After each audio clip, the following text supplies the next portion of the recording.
Modern superpowers find their world dominance in military might and trade monopolies. Yet for the US, the question of dominating the sphere isn't just about its nuclear power or big corporations. After dwelling on its complex history, you'd realize that some of its natural resources had everything to do with making America a great modern dynasty. When the US harnessed the inherent economic and food supply potential of the Mississippi River, it found itself on the global map. And that's exactly why the Mississippi waterway is the country's cradle of superpower. Let's explore why. Before we start, subscribe to our channel and hit that bell icon to never miss a video from us. In many ways, the Mississippi River for the US is what the Yellow River was for the Chinese civilization. Dubbed as the Mother of Rivers or China's Pride, the river didn't only sustain the country's first civilization, but has also given life to the modern cities of the country. From water supply to the irrigation system, the water takes care of almost 60 cities in modern China. And if you find that impressive, wait till you hear about the wonders of the Mississippi River and the treasure it holds for the American people. Given it's the longest river in North America, it finds its origins in a very small outlet stream from Lake Itasca in northern Minnesota. It's actually the support of more than 100 tributaries that make this river one of the largest systems in the US. Before the river finds its wash in the Gulf of Mexico, it's also joined by important tributaries including the Ohio and Minnesota rivers. Its most important distributary runs right before the Gulf, and you know it as the Atchafalaya River. As the river travels south for 2,530 miles, it also creates a channel with other waterways in the country. The water from 31 states in the US find its ultimate drainage in the Mississippi River, and that unique geographical phenomenon has given the river one of the most fertile sediments freshwater dispensaries. Other than strategic geographical position, the river also finds its due importance in its historicity. Over the centuries, Earth's features have changed significantly. Seas have risen and fallen, ice has melted and glaciarized, and rivers have changed their course. Similarly, the Mississippi can locate its historicity from the Ice Age. During the Ice Age, the Laurentide ice sheet rested upon the river. But as the world's average temperatures increased, the sheet started to melt gradually. That gradual change in Earth's physique gave more fertile sediments and nutrients to the Mississippi region. As the ice sheet melted, more and more glacier sediments rested on the river's bed. Now you know why the river is profoundly fertile and poses importance to the American population. If anything, history has done its due diligence to make America a force to be reckoned with. Due to its fertile land and important nutrients for cultivation, the Mississippi and Atchafalaya Basin is densely populated too. According to the recent US Census data, the third largest basin in the world hosts 31% of the US population. If anything, that makes the river one of the easiest ones to navigate. And here's why. If Mississippi is a work of art, its delta is definitely an artist. The river's most striking monument is the delta which rests upon the northwest territory of the state of Mississippi. This particular physical feature of the river is nothing short of a gift from Mother Nature itself. Carved due to the glacial movement, this area is the crown jewel of the river. The delta supports the largest wetland system in the US, and that's because the tip of the drainage funnel has a million years history of sedimentation and nutrient spill. Basically, the constant waves of sedimentation were washed across the Gulf of Mexico, and that has given the delta the most important bird and waterfowl migration corridor in the US. And luckily, the favorable climate of the region is essential for its hardwood forest as well. Essentially, the river system exists as a support staff to contribute to maintaining the country's fragile ecosystem. Without this, the country might even lose its stable supply of energy. Now, you can't operate as a superpower with an energy crisis on your tail, right? Yet, it isn't the climate and the physiography of the Mississippi River that makes it the most important asset for the US mainland. Here's the thing. Our Earth is almost 70% water. The disproportionality between the land and water bodies on the planet is drastically huge. Even then, the impending water crisis is always looming as a threat to the modern world. And that's because all of the water on Earth isn't accessible, let alone usable. Just imagine if the US had to work its way through a homegrown water crisis. Not only its industrial units will take a hit, but its population and the workforce will also be deprived of fresh water too. Such crises are emerging in other parts of the world. And one reason is that they can't access a lot of freshwater bodies due to natural obstacles like forests, mountains, deep pits, and so on. For instance, the vegetation and forestry around the Amazon River are so dense that a lot of the river remains unexplored and untapped. The Mississippi River doesn't have those problems. And that's precisely why it's one of the most navigable rivers in the world. Even from Minneapolis-St. Paul to the Ohio River, you navigate 850 miles of the river in one go.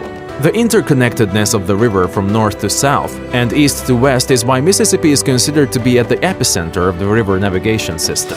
But that wasn't always the case. Today, you wouldn't hesitate to boat around the river. You can easily take your steamboat to the river through the South or the Southwest Pass. As far as American history goes, you'd see that the right to navigate the river wasn't always natural for American citizens. Again, everything about the control over the Mississippi is embedded in history and the struggle over the control of the river.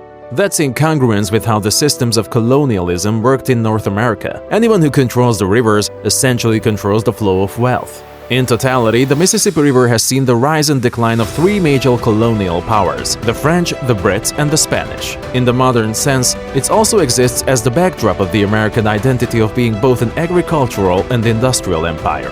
The river was always a treasure for the indigenous tribes of today's North America. On the map, the existence of Native American tribes, Cheyenne, Sioux, Kickapoo, Chickasaw, and many more is centralized around this water body. The fertile land around the delta gave the natives a staple supply of food, and the Mississippi fish was just another bonus for them.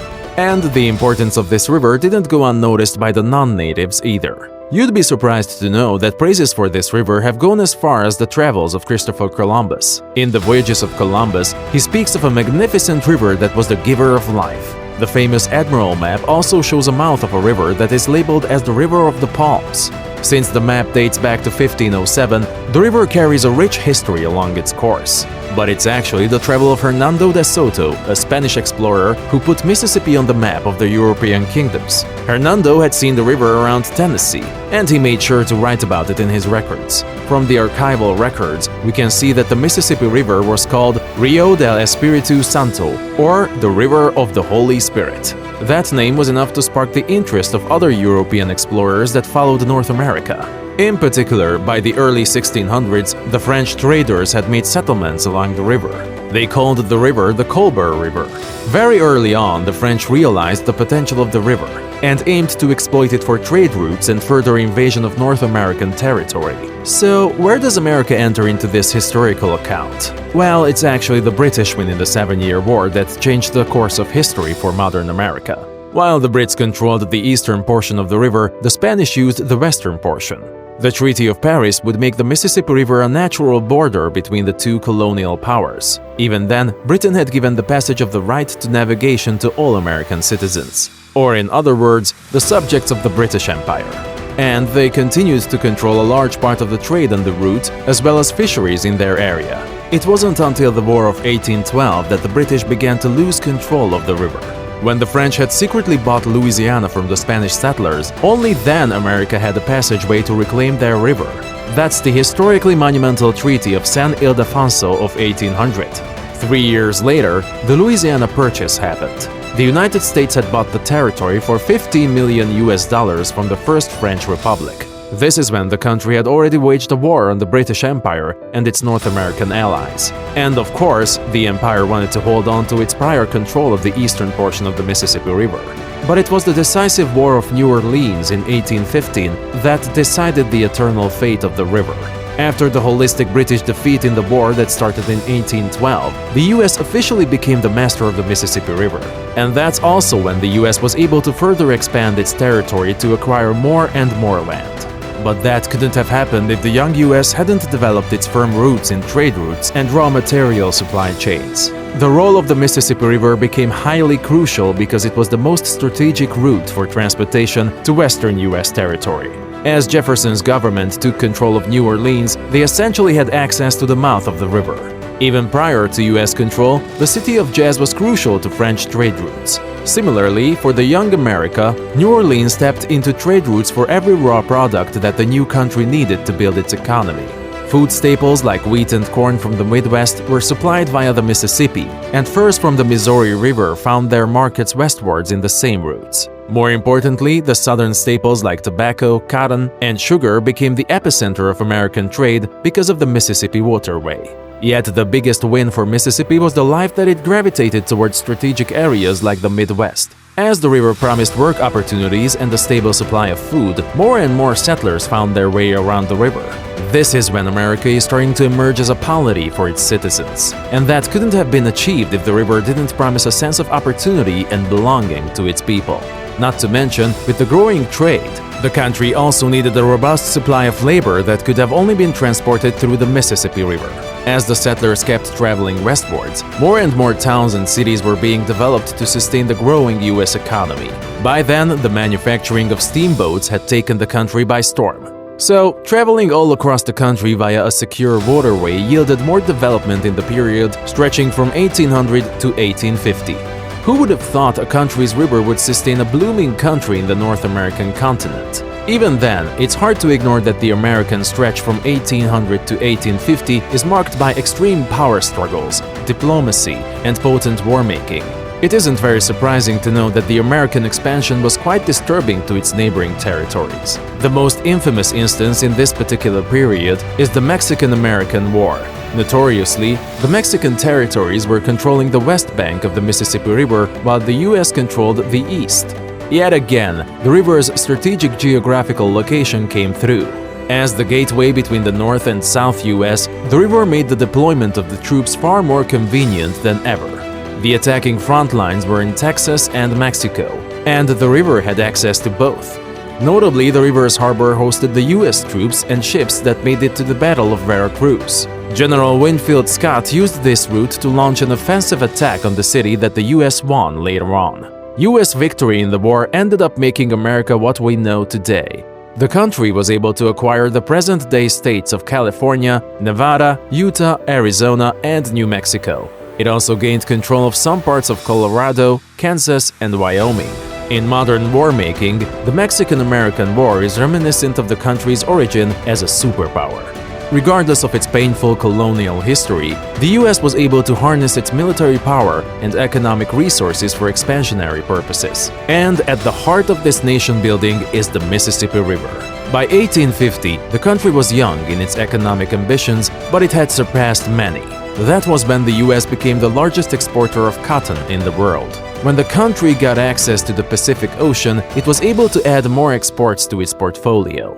The quick transit of raw material from one port city to another was designed along the course of the Mississippi, and remains true even today. The rich fertile delta of the river has made the US one of the largest producers of food. From sustaining poultry farming to producing staples such as rice and wheat, the Mississippi Delta doesn't only maintain food security in the country, but also gives US export value. Just in 2021, United States agricultural exports amounted to $177 billion. The river also happens to add $12.6 billion just from its shipping industry. The state of Mississippi also has a monopoly over cotton production and export, which is very much reflective of the US in the 1850s. Another thing that hasn't changed is the military importance of the Mississippi River. Historically, its geographical position has proved to be strategic for the quick transit of military troops. For the World Wars, the banks of the rivers also served as important training facilities for riverine operations. Even today, the river gives a unique strategic position to the US military by facilitating army camps, transit between military bases, and conducting military exercises. So, just imagine if the US didn't have home support during the World Wars. What could have happened to its trajectory of world dominance? Doesn't seem too optimistic, right? And that's why behind America's superpower lies the Mississippi River. Enjoyed this video? Give it a big thumbs up, subscribe to our channel for more informative content, and share this video with your friends. See you soon!